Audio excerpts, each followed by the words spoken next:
نکاح کسے کہتے ہیں؟ بسم اللہ الرحمن الرحیم۔ بابر وائس کے پیارے ناظرین، السلام علیکم۔ نکاح اس ضابطے اور رسول کا نام ہے کہ جس کے ذریعے ایک غیر اور اجنبیہ عورت اور ایک غیر اور اجنبی مرد باہم دونوں ایک دوسرے کے لیے حلال ہو جائیں، یعنی جس کے ذریعے مرد اور عورت دونوں کے ایک ساتھ رہنے سہنے اٹھنے بیٹھنے ملنے جلنے مواصلات و مباشرت کو معاشرہ مذہب اور سوسائٹی میں برا سمجھنے کے بجائے عین درست سمجھا جاتا ہو۔ رشتہ نکاح ایک ایسا باضابطہ قانونی رشتہ ہے جس کی وجہ سے مرد عورت کی تمام ضروریات زندگی نیز اس سے پیدا ہونے والی اولاد کے تمام تر مصارف، اس کی تعلیم و تربیت اور دیکھ بھال اور اس کی شادی تک کا پورے طور پر ذمہ دار ہو جاتا ہے، اور عورت اس مرد کی اطاعت و فرمانبردار اور اس کی شریک حیات ہو کر اس کے دکھ سکھ کی ساتھی بن کر اس کی امانت خاص کی امین اور ہر طرح کی خدمت والہانہ محبت نیز پیدا ہونے والی اولاد کی دیکھ بھال اور پرورش کی ذمہ دار ٹھہرتی ہے۔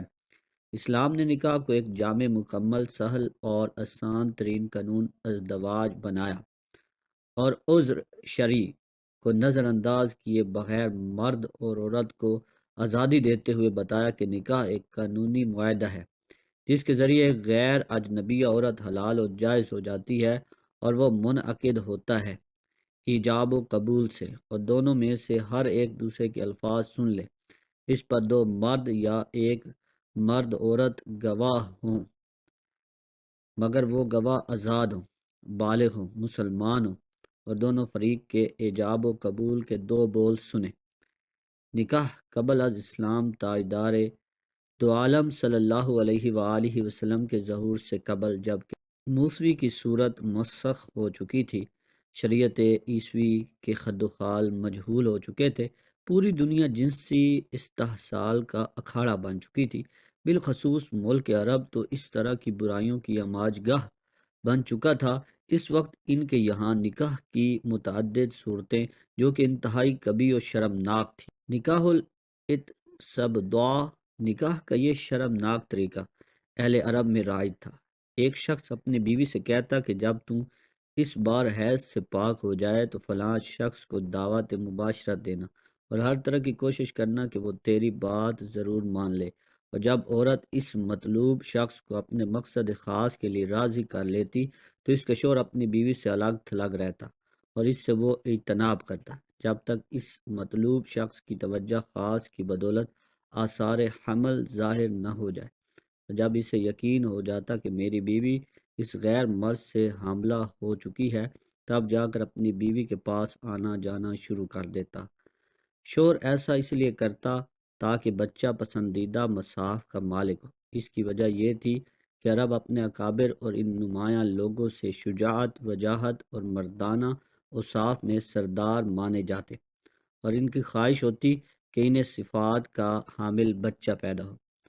حیض کے فوراً بعد اس طرح کا مطالبہ اس لیے کیا جاتا تاکہ عورت جلد سے جلد حاملہ ہو جائے۔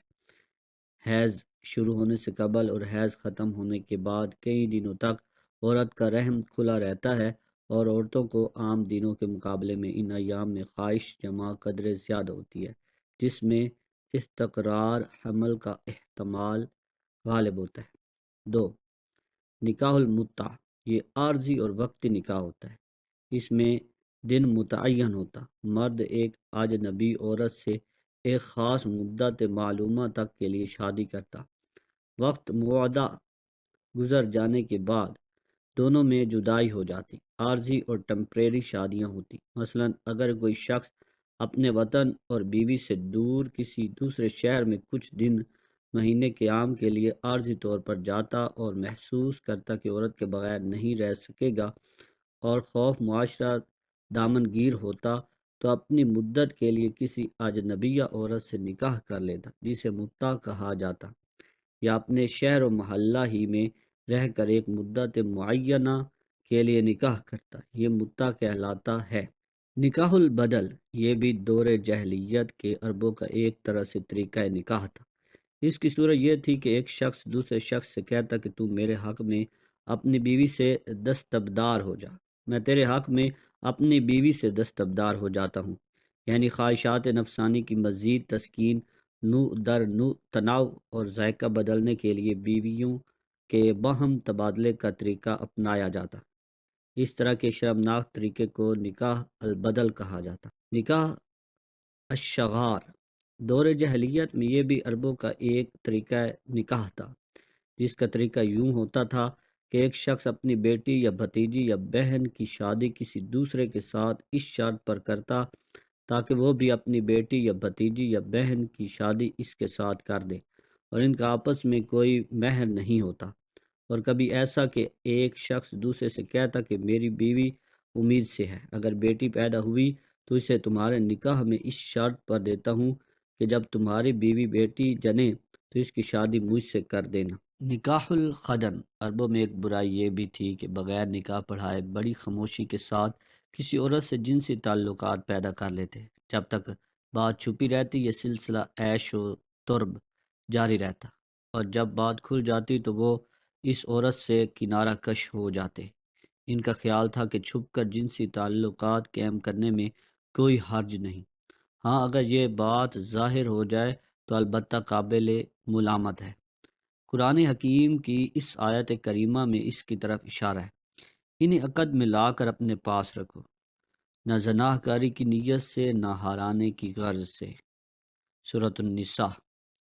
نکاح مکت، عربوں کے یہاں یہ دستور تھا کہ اگر کوئی شخص بیوی چھوڑ کر مر جاتا یا اسے طلاق دے دیتا تو اگر اس کا بڑا بیٹا اسے خود بیوی کی حیثیت سے رکھنا چاہتا تو اپنا کپڑا اس کے اوپر پھینک دیتا، اور اگر بڑے بھائی کو اس کی حاجت نہ ہوتی تو دوسرا اور کوئی بھائی نئے مہر کے ساتھ اسے اپنے نکاح میں لے آتا۔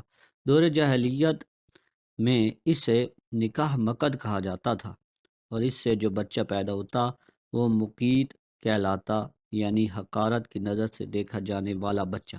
قرآن مجید نے اس طرح کی شادیوں کو باطل قرار دیا، چنانچہ ارشاد ہوتا ہے اور اپنے باپ دادا کی منکوحہ سے نکاح نہ کرو مگر جو ہو گزرا وہ بے شک بے حیائی اور غضب کا کام ہے اور بہت بری راہ۔ حرام ہوئی تم پر تمہاری مائیں اور بیٹیاں اور بہنیں اور پھپھیاں اور خالائیں اور بھتیجیاں اور بھانجیاں۔ سورۃ النساء۔ اسلام کی آمد کے وقت ایسے بہت سے لوگ تھے جو اپنے والدین کی بیویوں کے شوہر تھے۔ اسلام قبول کرنے کے بعد ان میں تفریق کرا دی گئی، جس کی ابتدا حضرت ماہز بن قیس سے ہوئی، جنہوں نے اپنے باپ کے مرنے کے بعد ان کی بیوی خیہ بنت لحن کو اپنی زوجیت میں لے لیا تھا، مگر اس کی خبر گیری نہ کرتے، نہ ازدواجی تعلقات قائم کرتے اور نہ کوئی خرچ کرتے۔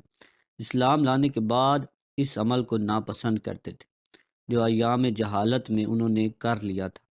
صورتحال سے پریشان ہو کر ان کی بیوی کعبیہ نے تاجدار مدینہ صلی اللہ علیہ وآلہ وسلم کی بارگاہ اقدس میں شکایت کر دی۔ حضور تاجدار مدینہ صلی اللہ علیہ وآلہ وسلم نے انہیں اطمینان دلا کر واپس کر دیا۔ اس کے بعد آیت کریمہ نازل ہوئی۔ حضور صلی اللہ علیہ وآلہ وسلم نے ان دونوں میں علیحدگی کرا دی۔ اس کے بعد بھی ہر اس عورت اور مرد میں تفریق کرا کے ان کے وہ معاملات صاف کرا دیے گئے جو خیہ بنت لحد اور محض بن قیس کے سے تھے۔ عربوں میں نکاح کی ایک صورت یہ بھی تھی کہ ایک عورت کے پاس 9 آدمی آتے اور ان میں سے ہر ایک اس عورت کے ساتھ باری باری مباشرت کرتا۔ کچھ عرصہ بعد اس عورت کو حمل قرار پا جاتا اور آثار حمل ظاہر ہونے لگتے تو وہ ان سب لوگوں کو بلاتی اور ان کے سامنے تقریر کرتی ہوئی کہتی، دیکھو میں نے اپنی مرضی اور تمہارے آپس کے مشورے اور مفاہمت سے ایک سے مباشرت کی ہے، جس کے نتیجے میں حاملہ ہو چکی ہوں، اس لیے تم میں کسی نہ کسی کو اس بچے کا باپ بننا ہے۔ پھر وہ ان 9 آدمیوں میں سے کسی کا انتخاب کر کے بعد ولادت بچے کو اس کے نام سے منسوب کر دیتی جس سے وہ انکار نہ کر سکتا۔ یہ شرمناک صورت اس وقت بڑے لوگوں میں بھی رائج تھی۔ نکاح کا یہ طریقہ یہ بھی تھا کہ مرد اور عورت آپس میں عہد وفا کرتے وقت اپنی اپنی چادریں ایک دوسرے پر ڈال کر پھاڑ دیتے۔ اس کے بعد ان دونوں میں رشتہ زوجیت قائم مانا جاتا، گویا یہی ان کا نکاح تھا۔ جو ایسا نہ کرتے ان کے متعلق یہ سمجھ لیا جاتا کہ ان کی محبت ناپائیدار ہوگی، لہٰذا ان میں رشتہ زوجیت مانا ہی نہ جاتا۔ ایام جاہلیت میں عربوں میں ایک طریقہ نکاح یہ بھی تھا کہ بہت سے لوگ اکٹھا ہو کر کسی ایک عورت کے پاس جاتے، وہ کسی کو بھی اپنے پاس آنے سے نہ روکتی۔ یہ عربوں کی طوائفیں تھیں جو نشانی کے طور پر ہر اپنے گھروں میں جھنڈے نصب کیے رکھتی، جو چاہتا ان کی بارگاہ حسن میں خراج دینے کے لیے پہنچ جاتا۔ اس نتیجے میں حاملہ ہو کر وہ بچہ جنتی، وہ سب لوگ اکٹھے ہوتے تو جو جنسی طور پر اس سے ملوث ہوئے تھے، ساتھ ہی قیافہ شناس بھی بلائے جاتے، پھر جس کے ساتھ ان قیافہ شناسوں کی رائے متفق ہو جاتی وہی اس بچے کے باپ قرار پاتا، اور اس بچے کو اس کے نام سے منسوب کر کے قانونی بیٹا قرار دے دیا جاتا، جس سے انکار ممکن نہ ہوتا، اور یہی ان دنوں کا نکاح مان لیا جاتا۔ وہی اس بچے کا باپ قرار پاتا اور اس بچے کو اس کے نام سے منسوب کر کے قانونی بیٹا قرار دے دیا جاتا، جس سے انکار ممکن نہ ہوتا، اور یہی ان دونوں کا نکاح مان لیا جاتا۔ وہ عورتیں جو زمانہ جاہلیت میں جھنڈے والیوں کے نام سے مشہور تھیں، کتاب المصالب میں ہشام ابن القمی نے ان کا ذکر قدر تفصیل سے کیا ہے اور 10 سے زائد مشہور عورتوں کے نام شمار کرائے ہیں، جن میں ایک عورت کا نام ام مرز دل تھا۔ یہ عہد جاہلیت میں مشہور پیشہ ور عورت تھی۔ ایک صحابی رضی اللہ تعالیٰ عنہ نے اس سے شادی کرنی چاہی تو قرآن حکیم نے انہیں یہ کہہ کر روک دیا اور فرمایا بدکار عورت سے نکاح نہ کرے مگر بدکار مرد یا مشرک۔